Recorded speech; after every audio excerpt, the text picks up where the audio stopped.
I want you to think about the last time someone said, "You look wonderful today." Was it about the outfit, or was it about how alive you looked in what you were wearing? 9 times out of 10, it was the color. Color is the secret weapon of style, especially as we navigate the changes that come with this life stage.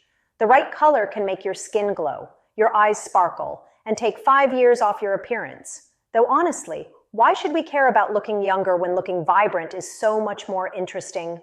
Today, we're going to demolish some myths about color and aging, understand why colors might look different on you now than they did 20 years ago, and most importantly, discover your personal power colors, the ones that make you feel unstoppable. The great color myths. Let's start by addressing the elephant in the room, all those rules about color after 50. You've probably heard them. No black because it's aging. No bright colors because they're inappropriate.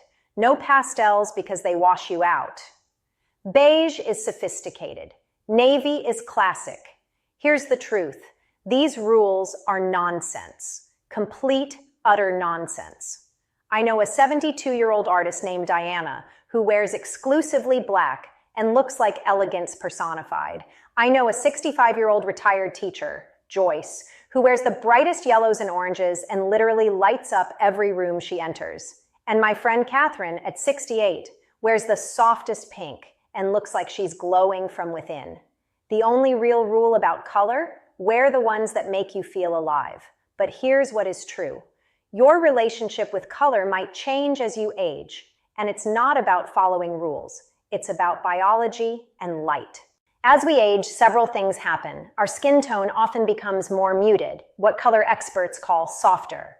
The contrast between our hair, skin, and eyes often decreases, especially if we're embracing gray or silver hair. Our eyes might become lighter. These aren't problems to solve, they're simply changes to understand. Think of it like this. You're not losing your ability to wear color. You're refining it. Like a fine wine that becomes more complex with age, your color palette might become more sophisticated, more nuanced. Understanding your changing canvas. Let's talk about what's actually happening with your skin and why that navy blue that looked incredible at 35 might feel heavy at 65. The science of skin changes. As we age, our skin naturally loses some pigmentation. The rosy undertones of youth often fade to more neutral tones. This isn't better or worse, it's just different. It means that colors interact with your skin differently now. High contrast combinations that looked striking in your 30s might feel harsh now. That stark white shirt with black pants. It might create too much contrast against softer coloring. But a cream shirt with charcoal pants? Perfection. The gray hair game changer. If you've embraced your silver, you've entered an entirely new color playground. Gray and silver hair is essentially neutral, which means it goes with everything. But some colors will make it shine like platinum, while others might make it look dingy. Cool colors often harmonize beautifully with silver hair. Think jewel tones like sapphire, emerald, and amethyst. But warm colors can create stunning contrast. A rust-colored scarf or coral lipstick can be absolutely striking against silver hair. One woman I know, Linda, went gray at 58 and discovered that colors she'd never worn before, like teal and magenta, suddenly looked amazing on her. It was like getting a whole new wardrobe without buying anything, she said. The undertone evolution. Here's something rarely discussed. Your undertones can actually shift slightly as you age. You might have been clearly warm-toned at 30, but find yourself more neutral at 60.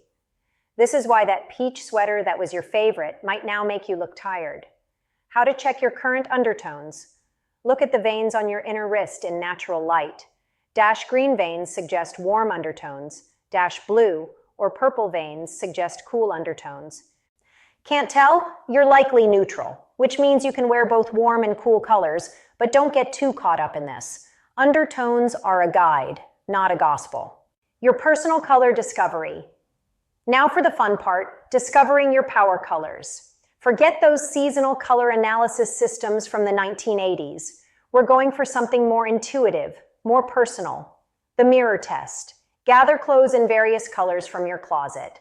In natural light, this is crucial, not bathroom light or overhead fluorescence. Hold each piece up to your face. Look at your skin, not the garment. Does your skin look clearer or more mottled? Do dark circles become more or less prominent? Do you look tired or energized?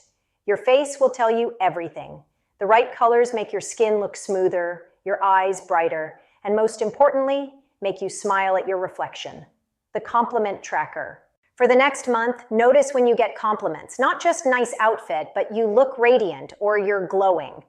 What color are you wearing? There's usually a pattern. Maybe every time you wear that dusty rose sweater, someone mentions how well you look. That's data. The mood connection. This is less scientific but equally important. Some colors just make you feel more yourself. Maybe wearing deep purple makes you feel regal. Maybe sage green makes you feel grounded. Maybe bright red makes you feel powerful. These emotional connections to color are just as valid as any objective analysis. If wearing orange makes you feel joyful, wear orange. Your joy will make you beautiful. The new neutrals. Everyone needs neutrals. Those go-with-everything pieces that form your wardrobe foundation. But neutral doesn't have to mean boring.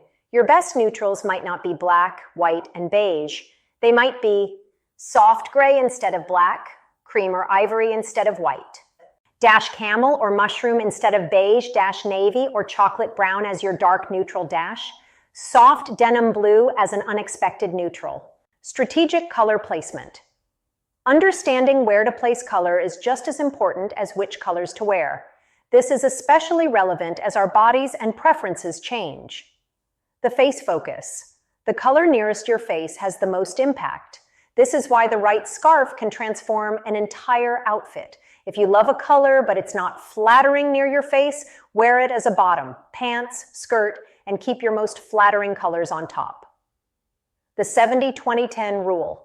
Interior designers use this, and it works for outfits too. 70% is your base, usually a neutral. 20% is your supporting color. 10% is your pop of accent color. For example, gray pants and sweater, 70%. Dusty blue scarf, 20%. And coral lipstick, 10%. This creates a cohesive look without being matchy-matchy or overwhelming. Strategic bright placement. Love bright colors but feeling less bold these days? Use them strategically. Rötchelats, a bright bag draws the eye and lifts your whole outfit. Colorful shoes are unexpected and fun. A vibrant necklace or earrings near your face brightens everything. A bright nail polish is a tiny commitment with big impact. The column of color. Wearing one color head to toe creates an elongating effect and looks incredibly sophisticated. But it doesn't have to be black. Try all cream or ivory, tonal dressing in various shades of blue, head to toe camel or tan, different textures in the same color to add interest. Seasonal color evolution. Your color preferences might shift with the seasons, and this often becomes more pronounced as we age. This isn't about following fashion trends. It's about honoring your body's natural rhythms. Spring awakening. After winter, you might crave freshness. But instead of Easter egg pastels, try soft sage or celadon green, blush pink with a drop of coral, periwinkle or soft lavender, buttery yellow, not bright lemon. Summer vibrancy. Summer light is intense, and you can handle more saturation. True aqua or turquoise, coral or watermelon pink, crisp white if it suits you. Navy is a cooler alternative to black autumn richness. This is when warm colors really shine. Cognac and caramel browns, rust and terracotta, deep teal or forest green, burgundy or wine tones. Winter depth. Winter calls for colors with weight and presence. Charcoal gray instead of black, deep jewel tones, rich chocolate brown, winter white or cream. Remember, these are suggestions, not prescriptions. If you want to wear bright pink in January, wear it with confidence. Closing thoughts. Here's what I want you to take away from our color conversation. The colors that light you up from the inside are the right colors for you. Period.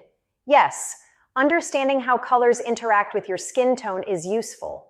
Yes, knowing your best neutrals makes getting dressed easier. But ultimately, color is about joy, expression, and energy. Your assignment for this week? Go to your closet and pull out 3 pieces in colors you love but rarely wear.